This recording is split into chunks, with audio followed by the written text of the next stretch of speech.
The Phillies salvaged the finale of a three-game set against the Padres to go into the All-Star break in first place in the National League East. I'm Coy Camiscioli, Phillies Sports Talk, going to break down the game for you along with the entire series, and we'll talk a little bit about what's coming next for the Phillies at the end of the first half. So, big win here today. It's nice to go into the All-Star break with the win, especially on a long flight back home. A 2-1 win, so it was a close one, it was a grinder. And again, the bats are still very concerning, but it's kind of been the whole story this past week from the last two or so Phillies pods. The starting pitching has been great, and just the bats are just quiet. But you know what? They got the win. Christopher Sanchez has just been a wagon this year, and we will start off with him. He looked like it could have been a rough game from the start. He had the bases loaded in the bottom of the first, but he struck out Jose Iglesias to get out of the jam, and he was really just nails ever since that. His final stat line from the game, he goes 7 and a third innings, 6 hits, 1 run, 3 walks, 6 strikeouts. So an unbelievable start from him, and his first half numbers are nothing short of remarkable. This is his 8th straight quality start. He's going into the All-Star break with an ERA of 2.50, which is 4th best in the National League behind Zach Wheeler. So some pretty good numbers for Phillies starters there. He has allowed 3 or fewer runs in 18 of his 19 starts this season and 2 or fewer in 16 starts, per John Clark. So some excellent numbers for Christopher Sanchez. He has been lights out. I remember a long time ago, like even at spring training camp, I got some looks at Sanchez throwing. I just never thought that he was going to be this good.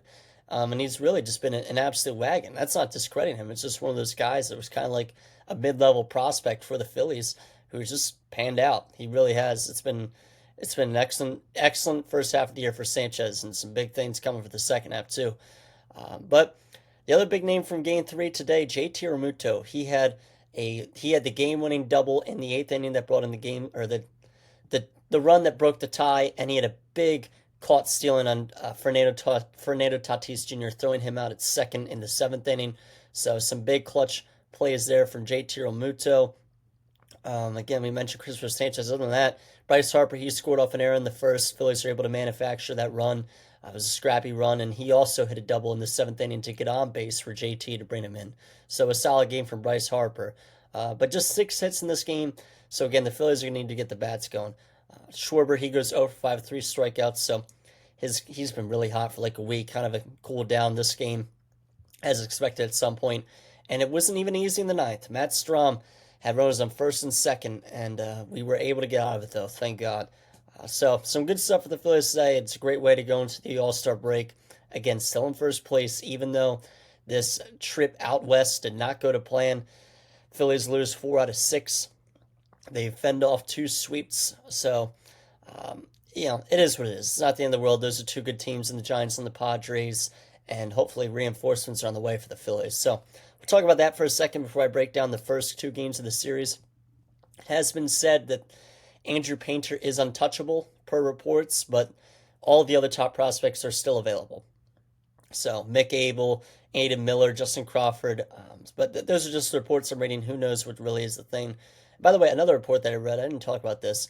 The whole Christopher Sanchez All-Star game debacle. It is really bad, but I think we now have some truth into the matter, as he was invited to go to the All-Star game, and he was given that spot, but he was told he needs to throw at least 1 inning. Christopher Sanchez, obviously, he just threw today, so he's not going to want to throw on 1 day's rest. So he declined the offer, but he was able to go. So even with Jacob Misiorowski going for the Brewers, at least Christopher Sanchez was offered that spot. It's not the end of the world. Again, bigger things coming for the Phillies than just that. So got to be looking for some bats towards the trade deadline. Got to be looking for some bats, and then especially some bullpen arms. It's really a kick in the you-know-what that Jeff Hoffman and Carlos Estevez are having the seasons that they are, because if the Phillies had that right now, they'd be looking really good and really only look like we'd need 1 bat. Say Jose Alvarado doesn't get caught with the PEDs or whatever, and all of a sudden you have Jeff Hoffman and Carlos Estevez, and that's probably one of the better bullpens in the league almost. But unfortunately, all 3 of those guys are not here. So it makes it for a very weak spot on this team, along with some of the bats. But middle of the orders also have been very inconsistent down the stretch, so you need to get a little bit more consistency out of those bats. Talking Bohm, Even JT. JT's got it stepped up, though. He's getting it going a little bit more. Bryson Stott, all those kind of guys in the middle part of the order. Even Castellanos a little bit, who's had a solid year. He's batting 273. But there's just some holes, especially towards the bottom half, too. A bat or two needs to be found because the outfield has actually been abysmal. If you look at the guys that have been going through there, the outfield is a negative war between Marsh, Rojas, Kepler, and Castellanos. So things need to definitely be figured out a little bit out there. The infield has been a bright spot. Obviously, the starting pitching has been a bright spot. Just that bullpen and just one or two more bats, and then you're looking at a pretty solid baseball team. But there's still there's some holes to be filled.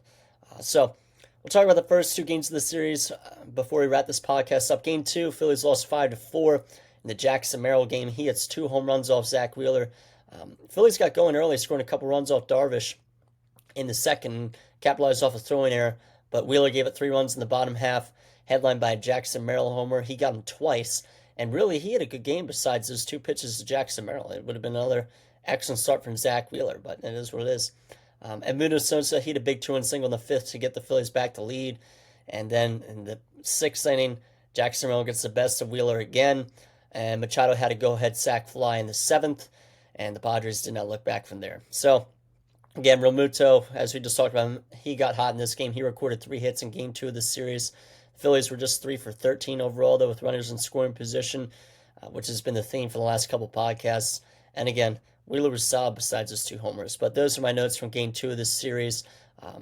Just like Game 1, though, the Phillies were able to get into the bullpen by the 5th. The Phillies did that in the same thing in Game 1, but could not do any damage to that Padres bullpen.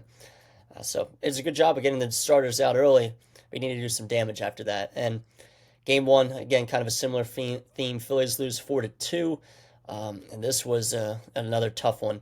Quiet night for the bats, just 5 hits and no players with multiple hits. Good news was Schwarber went yard again, along with Castellanos. So even though Schwarber kind of cooled off in Game 3 of this set, it was, it's been a great stretch from him recently. 30 home runs, having a great season.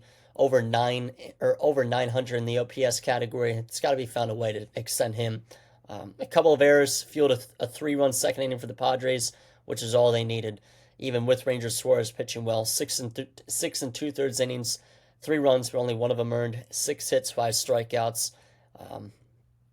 So again, not ideal. Another series loss, especially to a potential opponent in the postseason.